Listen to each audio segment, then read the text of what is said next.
1 Kings chapter 9, New International Version. When Solomon had finished building the temple of the Lord and the royal palace, and had achieved all he had desired to do, the Lord appeared to him a second time, as he had appeared to him at Gibeon. The Lord said to him, "I have heard the prayer and plea you have made before me. I have consecrated this temple, which you have built, by putting my name there forever. My eyes and my heart will always be there. As for you, if you walk before me faithfully, with integrity of heart and uprightness, as David your father did, and do all I command, and observe my decrees and laws, I will establish your royal throne over Israel forever, as I promised David your father when I said, 'You shall never fail to have a successor on the throne of Israel.' But if you or your descendants turn away from me, and do not observe the commands and decrees I have given you, and go off to serve other gods and worship them, then I will cut off Israel from the land I have given them, and will reject this temple I have consecrated for my name. Israel will then become a byword and an object of ridicule among all peoples. This temple will become a heap of rubble.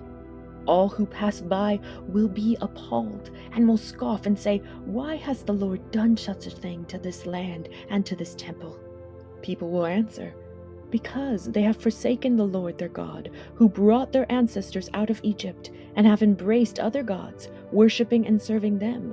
That is why the Lord brought all this disaster on them.' At the end of 20 years, during which Solomon built these two buildings, the temple of the Lord and the royal palace, King Solomon gave 20 towns in Galilee to Hiram, king of Tyre, because Hiram had supplied him with all the cedar and juniper and gold he wanted. But when Hiram went from Tyre to see the towns that Solomon had given him, he was not pleased with them. 'What kind of towns are these you have given me, my brother?' he asked. And he called them the land of Kabul, a name they have to this day. Now Hiram had sent to the king 120 talents of gold. Here is the account of the forced labor King Solomon conscripted to build the Lord's temple, his own palace, the terraces, the wall of Jerusalem, and Hazor, Megiddo, and Gezer. Pharaoh, king of Egypt, had attacked and captured Gezer. He had set it on fire. He killed its Canaanite inhabitants and then gave it as a wedding gift to his daughter, Solomon's wife. And Solomon rebuilt Gezer. He built up Lower Beth Horon, Baalath, and Tadmor in the desert within his land, as well as all his store cities and the towns for his chariots and for his horses. Whatever he desired to build in Jerusalem, in Lebanon, and throughout all the territory he ruled. There were still people left from the Amorites, Hittites, Perizzites, Hivites, and Jebusites. These peoples were not Israelites. Solomon conscripted the descendants of all these peoples remaining in the land, whom the Israelites could not exterminate, to serve as slave labor, as it is to this day. But Solomon did not make slaves of any of the Israelites.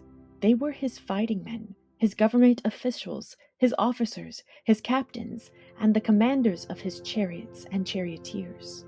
They were also the chief officials in charge of Solomon's projects, 550 officials supervising those who did the work.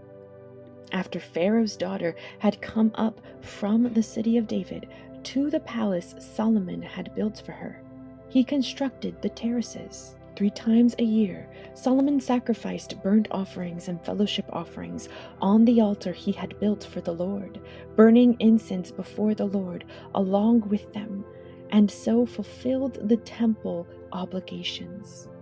King Solomon also built ships at Ezion-Geber, which is near Elath in Edom, on the shore of the Red Sea. And Hiram sent his men, sailors who knew the sea, to serve in the fleet with Solomon's men. They sailed to Ophir and brought back 420 talents of gold, which they delivered to King Solomon.